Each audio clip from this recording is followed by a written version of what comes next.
Okay, so we've gone over some things we've done. We've talked about our basic two-dimensional forms and the three-dimensional forms, so always keep that in your mind. You want to work with your sphere, your cube, your cone, and your cylinder. Those basic forms you can make into almost anything. Like this flower, which I'm just using it more for color here than anything else. What's its basic form? Sphere. It's kind of a sphere, right? Could be a cone. If it were more of a flower like this, you could make it, you know, a cone. So by doing that, you can draw anything, even as I was saying, the hand or the body. You have a flattened cube. This joint tends to be a cone out to cylinders, and then if you take these cylinders, and so if I had this finger, the lowest joint here, the second one like this, and then out like that. So you make these cylinders at the right length, and you know how to figure the proportion and the relationship to the other objects. You can draw the finger. What if it's pointing at you? You're looking at a cylinder pointing at you. So that's that foreshortening, how it comes out at you. Starting to see shapes and everything I look at now. Yeah, and if you simplify them, you go like, I can draw a cube, you know, a cube. You can draw a cube, you can draw these other things, just looking at your drawings that you've done so far. That's Well, you had a good teacher. what I must say. I heard from 3 people today, but we have a lot missing. This I had put up, and I'll hand around. When we get into shade, we're talking about lighting. Camera's over here, I'll stand on this side. By adjusting, this is a little barn and some trees. By adjusting where the lighting and knowing the lighting is coming from a certain direction and keeping that consistency as it falls on the building and the shadows behind, you can almost indicate, here's dusk. You know, here's noonday, because obviously that's getting the most light from above. So you can adjust even just one sketch to be used for different times of day, like we were talking about your sketchbook. You have a sketchbook. Remember I talked about the little thumbnails? I could take this, I mean there is some shading here, but I can redraw this little barn and adjust where the light is. I go, oh, let's like make the light come from the side, you know, like the sun's going down. And then knowing what I know about shading, I could change that, do a little sketch of it, and make an evening painting from it instead of a noontime painting from it. A good practice might be to take one thing outside your house and do it in 3 different lights. Yeah. Because till we learn what the shading does. Well, think of who did that. Who was famous for doing something in many different lights? Van Gogh, wasn't it? Van Gogh and Yeah. Monet. I'm thinking Monet. Oh, The Rouen Cathedral. He would do it in the morning, at noontime, and at night. Because your light, if you're doing plein air, it's changing so quickly, you can only paint maybe an hour and a half before it changes so much. I'd give it 45 minutes usually. But yeah, the light changes so fast, and it makes such a difference with color and shading. So I wanted to share that. I thought I had this all worked out, but this would work really neat just to... The best laid plans. So I'll send you this too. I'm gonna have a whole bunch of things. What was that other thing I was gonna send? Oh, the perspective. Yes. You'll have so much stuff, you won't know what to do with it. You won't need me anymore. I'm kind of teaching my way out of a job here. Nah. Objects. What I'd like to try to do today is try something like this quickly. Can you see okay from there? Yeah, I'll probably move around now that I realize. I didn't have objects for you. I do have a couple things if you want, ladies back there. We were thinking to try this. So I took these pictures at my house. We were thinking of, because if you look, the shadowing is really good. Would you, Oh. Or do you want us to do something real? See, I was trying to get really good shadows Yeah, with the different Well, lighting. she also has it in color. and it's backlit, yeah. So I don't know. That's fine, I'll bring over some Okay, little whatever you objects as think, well I just too. brought these thinking, I mean, if we had It might- more time, they'd be useful. we would keep going. I wanted to show how we talked about using white objects and the shading on those is very consistent, but we usually deal with colored objects. Mm. So, how does that translate into black and white? By using, The best laid plans. by using a photograph, on our cameras, we can do that, it's so great, once, you know, oh, there it is, wherever my phone is, came out, and you take a picture of something, I'll take 2 pictures, or I'll make a duplicate, and then the second one, you go in, edit it, and just remove the saturation. Saturation is the color. Take all the color away, and you have a black and white photo. That way you can see, if you're looking at your paints and you're wondering about, or your pastels, and you're wondering about what tonal value is this, because sometimes the color throws us off. By taking a photo of it, going to black and white, you can see which one has a higher value, remember, from black to white, than another. It's a good way of comparing that, even taking a picture of your painting, like what's not working? Oh, my values are off. So that black matte piece in the back is really, really dark. In that painting, that would be the darkest. That would be the darkest, and you can see, like here, you can't really tell which is darker, the blue, the red, or the orange. You know, if you were looking at that, I don't have the orange anymore. I don't know where it went. It would be hard to know. Yeah. By turning it to black and Oh white, my it's gosh, so hugely obvious. different. You Huh. can see that the blue is almost as dark as that black cloth. Right? And the highlights even, the highlights here on this blue dish are not as white, as not Right. high, It's true. as Right. they are on the white object. And the matte has like no reflection. Because it's totally matte, there's no Okay. shine to it at all. This orange, even though it's lighter in tone, in value, compared to the blue dish, its highlight, because it's more matte, the highlight is not as bright. Distinct, yeah. So, shiny things have higher, more contrasty abstract values. From a dark, because this dark on the blue dish is almost as dark as that cloth, and this light is maybe a 2 or a 3 as compared to the 1 on the block. Now you can even see where the light's coming from. It's coming from, I mean, there's a secondary light, but basically it's coming from that window. Now your size, which edge, which piece are you using for your? If I were gonna do this, Yeah. I don't know. I know, that's what I'm thinking. Well, I wouldn't make this as a still life. This was just kind of showing the Mine's too colors. hard.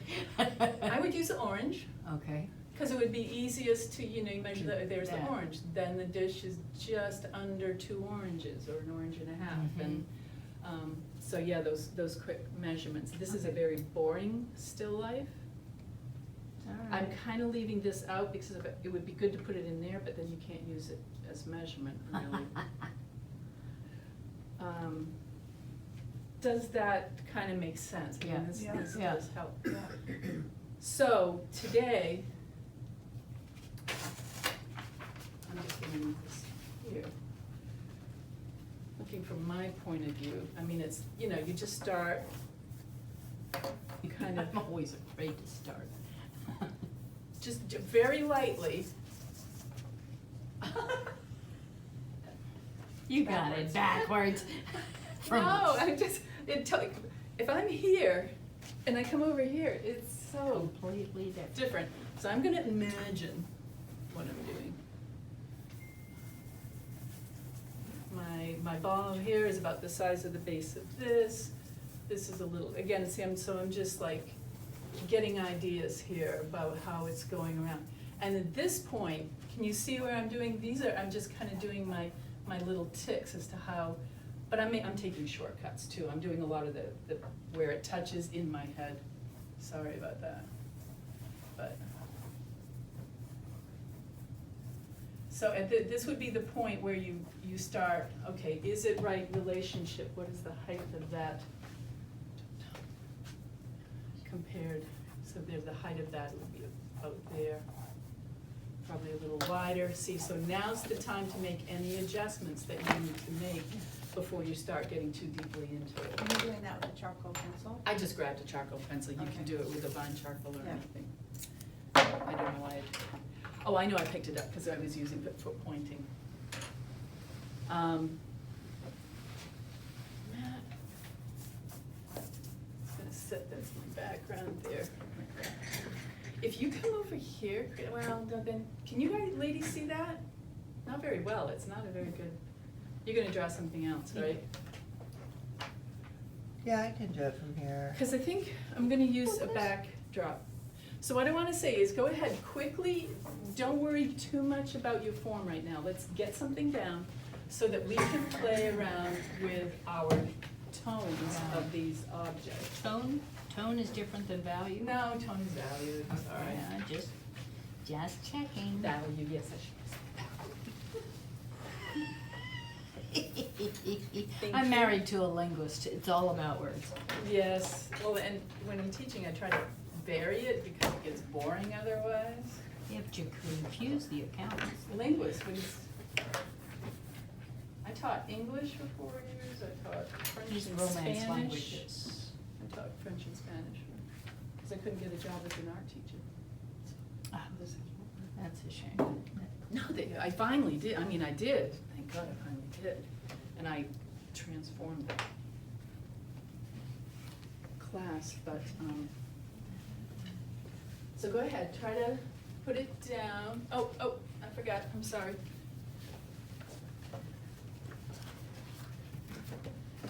My granddaughter, Yeah. I mean, the family's coming down. This might help, I can't turn it on its side though, sorry. She's 11. Her favorite show just started a new season, so I'm trying to keep up with her. So, I'm going crazy. Oh, that doesn't help you much. Watching Stranger Things. Oh, that was a horrific first episode. I was, what's the connection to the last seasons? There's not any, I think they've, given what happened in Texas, they should have held that for a while. Well, they are, I'm in There episode was a- 6 now, and they are starting to pull it There back. was a warning. Oh, that, yes, that That first, was yeah. horrific. Yeah, but that already had been, But yes, I like that show normally. yeah, that's before Al knew what and the actress that plays Nancy, her uncle is a friend of mine, he lives here in Oh, Asheville. wow, how fun. But she now lives in England, and she's married, and you know how she's a teenager, when she was playing those Mhm. teenage roles, she was already in her upper 20s. Because she just looks young.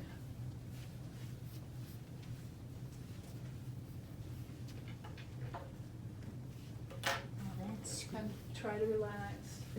I mean, I should Now put remember, my for the rulers base, if away. you want to help you that curve, turn the paper. This is pretty flat. Okay. I mean, it is somewhat flat, but it's almost, yeah, too flat. The I have a curve on question. your cylinders get large, more dramatic as you go down. Yes. What am I to draw with? I'm going to pause this. Move in on. I would look at the jar overall. What is it value? If overall the ball is a 1 to a 3, say, with the shading, the jar might be a 2 to a 4 or 5. Do you remember the value Yes. scale? Yes. And then the flower's matte, so I would start that even higher, like 4 to 6. And then the blue dish would be 7, 8, 9 maybe, reserving some really light highlights of about a 2. Does that make sense when I talk like that? Okay. Yeah. Oh. If not, that's Now, the fact that I see shadows coming even through that upper lip, we should continue that darker value, like from where I am, right above the white ball, just to the right, the Mhm. blue dish as, that's from these lights back here, it's Yeah. reflecting, yeah. so I should include that. Yeah, but they're not gonna be as light as the ball, Correct. right? You can see that. I can see But that. the highlight right here on that Is rim, very light. it's almost even lighter than the ball. Yeah, yeah, now I got it. Okay, So again, I mean, we did proportions and relationships to objects and their sizes. Now we're doing the relationships of one value to another value, and we haven't gotten into color yet. we need an extension. I am so admiring of you ladies to take this on in such a short time. You ended up with that compressed charcoal really early in, which is fine. Which one, this one? That Yeah, one? yeah, the darker ones, I reserve those toward the end, but Oh, towards the end you do, okay. I try to keep with this as long as possible, okay. because now it's dark enough that you're not gonna be able to, change it very well. You can't change that, right? Because it's too, this doesn't, It's harder, it's Yeah. harder, but you're not gonna, I mean, it's gonna be dark anyway. yeah. Yeah. And you can blend, Oh, that's true. Forgot about that. And you can erase with these nifty to a erasers. point, your compressed charcoal is not going to erase very well. The fine charcoal will. Right. Use that lightest one as long as you can until you have to go darker.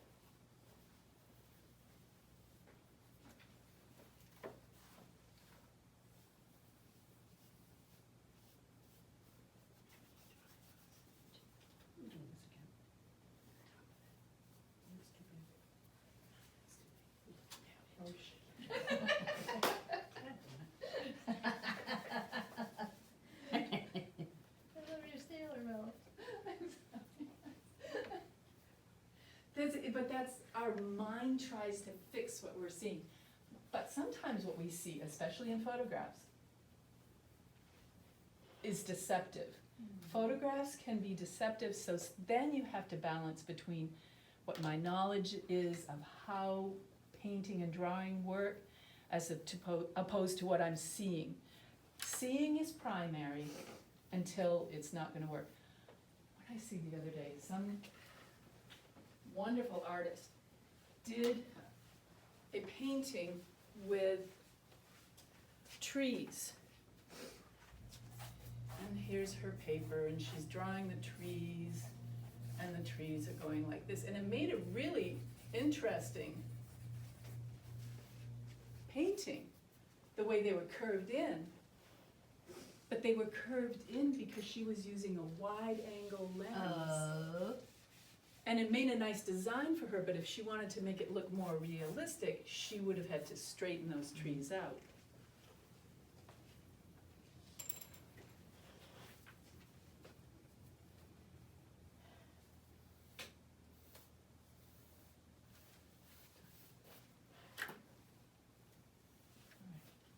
Let's try to kind of finish as much as we can of this. If you need to, and you want to play with it more at home, you can take a picture with your phone from where you are. Yeah, bad idea. When I'm out on location, I will, I'll do some quick sketches, my little thumbnail sketches. Then I'll take a shot of what I'm looking at, because I know the lighting is gonna change within 20 minutes. Yeah.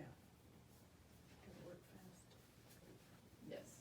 And then if I need to get back to some details, I can do it by looking at the photograph. Ah. Look at that.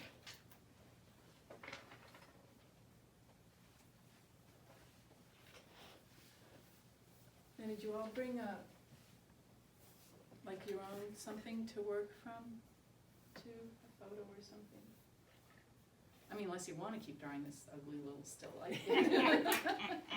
We had college professors, they said, this guy, he would sit us down and he's like, sit there, draw that, he'd take a crumpled piece of paper and put it in front of us and make us draw. I thought, he's being lazy, you know, He wasn't prepared for the class. probably, but he had a point as well.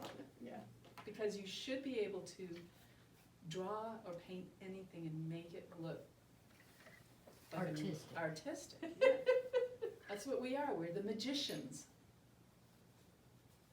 No, that's not right. All right, Yeah, that's all. Set it down on something now. Yeah, set it down.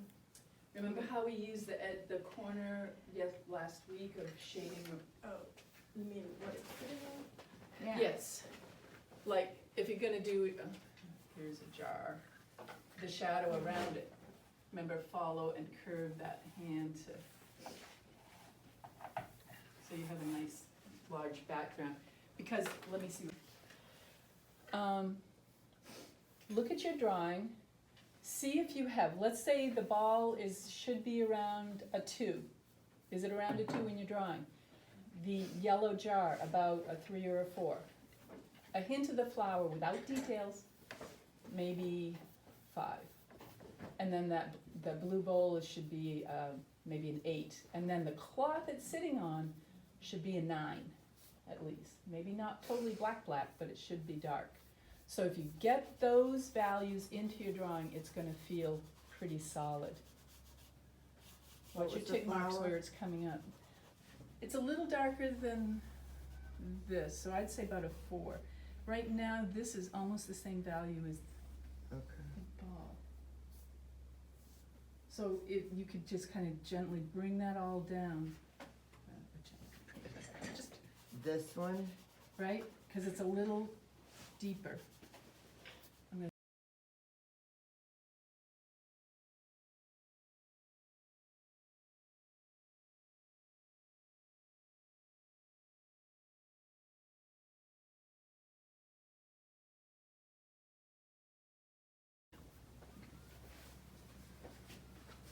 So Valerie had this, giving you credit. Thank you. Great idea of Q-tips. So when your fingers are too fat and you're trying, Gee. What the, what? you're trying to blend really tiny areas, but your finger's too fat to get in there, you could take the Q-tip Ah. and bring it in closer and look. Because I'm trying to do this for those that aren't here and for review. But yeah, these Q-tips are a great idea, or these are called tortillons, or paper stumps that you can buy. Yeah, I saw them So- at Cheap Joe's. But Q-tips might be cheaper. I like these shaped Q-tips. Is that a craft one, or are they actually in the Q-tip aisle? I was in the travel size Good aisle. for like when you do eyeliner. Yeah. Oh, Yeah, some makeup, it's all cool. yeah, they're makeup things. Nice. And again, I've showed you this eraser pen. I hope I'm in the, I showed you this at the beginning, but it's like for, and it's refillable, so these are refills that you can buy that go, you hold down the end, and then you can erase tiny little highlights and stuff. Anyway. Jennifer asked earlier about trees. Yeah. Let me move this down. Good question. How do we approach trees? No. With kindness. Yes. With a sense toward preservation. A lot depends on the type of tree it is. If you have, you know, a conical tree, Yeah. right? If it's a fir tree, it's gonna be, basically, it's gonna be a cone, right? And then within that, you want to be thinking, oh, the lower branches are down here and the upper branches are, so even if you're not drawing it, you're still thinking that the curve is coming up as it gets higher near you, and then you can, you know, add irregular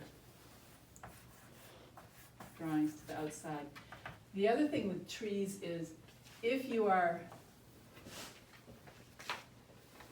looking at a tree, if this is a trunk, this is just general, the upper branches are light, they're small, they're reaching up to the sun, so generally speaking, they'll be up.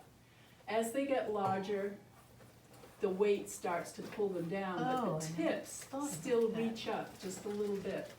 Hmm. Then as you get down further, these branches are heavy, with just a little up at the tip, because those tips are always growing and trying to reach up to the sun. So when I'll do a tree, now I think, okay, now it's a larger branch, these guys are hanging down, right, so they become heavier, and you gotta get your trunk in there a little bit somewhere. Now, also, you now know that these branches are also coming out at you, you're not just drawing the profile. Yeah, how do you get them to look out at you? You think it. It's coming out, it's coming at me. It's like, it's this kind of thing. Often if you're just thinking it when you're drawing it, it will kind of happen.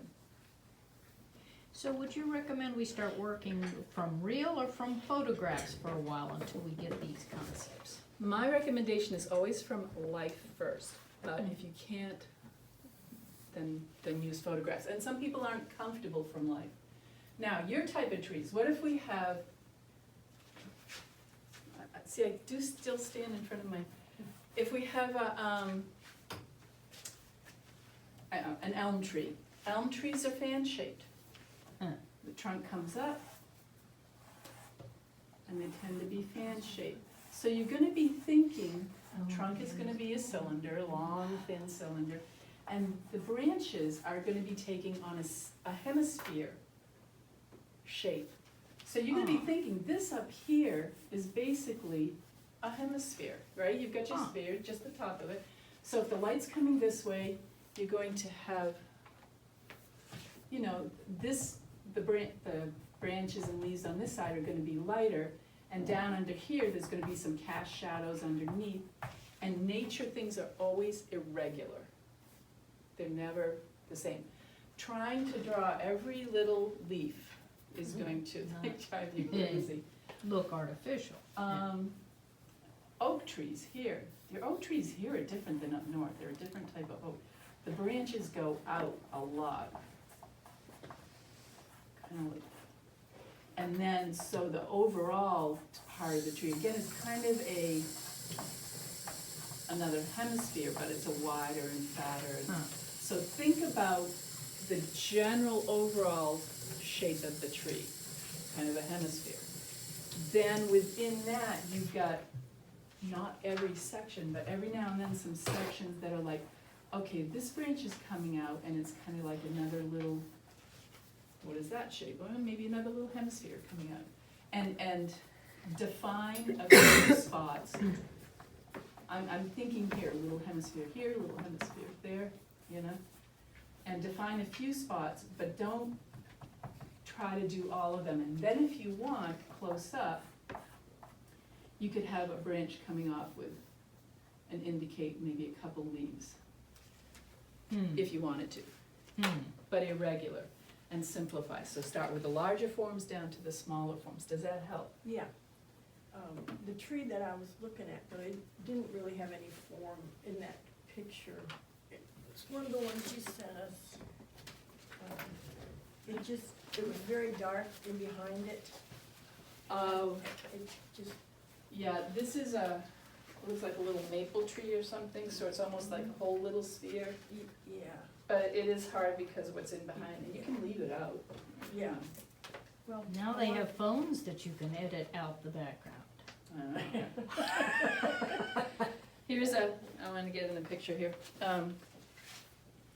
This one comes up, I'm not sure what it is, but you can see, you could consider this like a hemisphere, and it's irregularly shaped. Yeah. So for trees, especially if they're a background for a house or something like that, you want them simple and not distracting. Houses.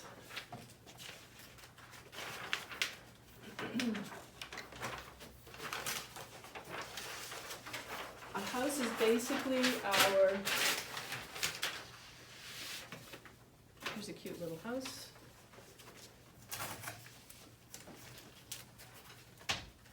This house here, which I think I sent you. So we can work on any of the pictures you Yeah, sent? you can work any pictures, yes, Okay. and I'll help you with it. Okay. For instance, this one, I am gonna start this house with the corner that's nearest me. And these are two cubes. I have one cube this way and one cube that way. So I figure out my horizon. This is this closest corner. The base of this goes off kind of this direction. This base goes that direction. This is gonna go off in perspective. I check the width to the height. right? So I'm doing those little tick marks again really quickly. How do I find where the peak of the roof is? The peak of the roof is in the middle. So I need to dissect this rectangle to find the center line.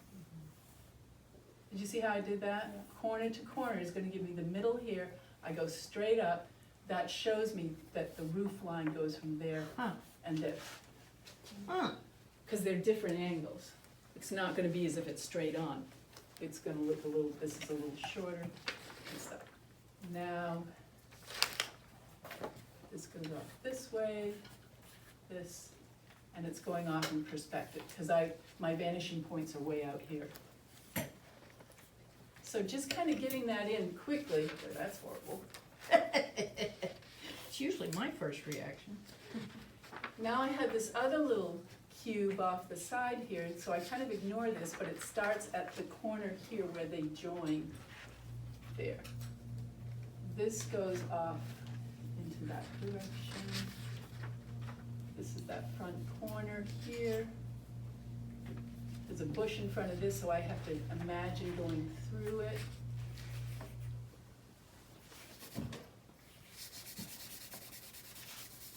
And then this, again, dissect that side to find the center. The roof is down here a little bit.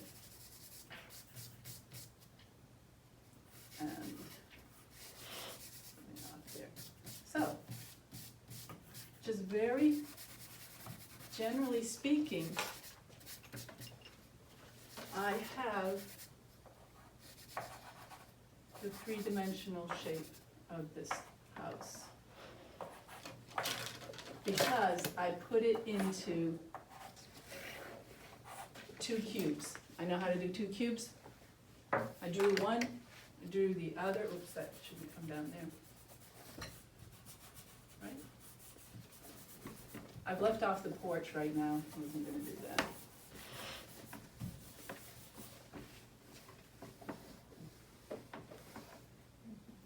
So that is kind of how you approach it. This one is almost directly onto you, there's very little showing on this side. That's not as good a picture. This one I think is pretty good. What about, let me do windows really quickly. Like we have this front window. The front window, because it's on this side of the house, it's going to be parallel to those. So there is your front window. You know, and it's going off in. Do your horizon lines get more dramatic the further back a piece sets in your painting? They should be less dramatic. Less dramatic. As it gets closer, it's gonna be more dramatic. If I were really close to this, if I moved up close to this front of this house, Yep. let's see, it could look more like that. Huh. Alright.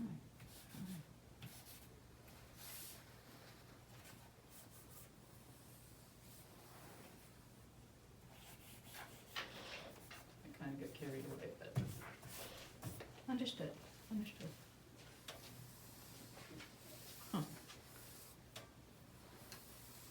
So sometimes in this case, it's a good idea to go ahead and practice with some photos and then go out and try it. If you're gonna go, when you go out to try it, go ahead and take a picture of what you're doing. Try it freehand. Don't get tied into a lot of details. Try to do a number of them and keep thinking, making the corrections and remembering the things that you learned, right, about how you were looking. You went back to looking down on that jar and stuff. So say, oh, this was wrong. Next time I'll try to fix this. And keep practicing and practicing, and then compare it with your photo if you want. Yeah, the point of view, is that what you're doing there, moving the point of view up? This, Yeah, she asked if you were closer to the house, whether it would be more dramatic. So the perspective would Yeah. become more dramatic. and what is point of view?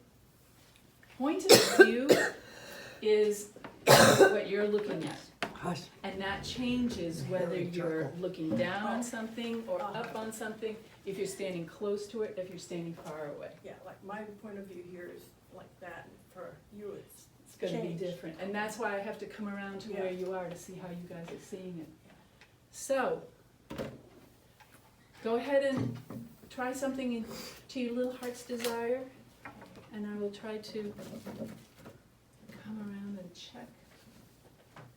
Now if you're working on something at home and you wanna email me and I can send a quick response, if you have any questions. Here's some of the great works created in this class in just 4 short weeks. I am totally blown away at the quality and the ability and dedication of these students. Thank you so much, Purple Crayon. And everyone, do keep a watch on my website, travelingartista.com. Sign up for my newsletter and email me anytime you have questions. Meanwhile, keep drawing and keep creating.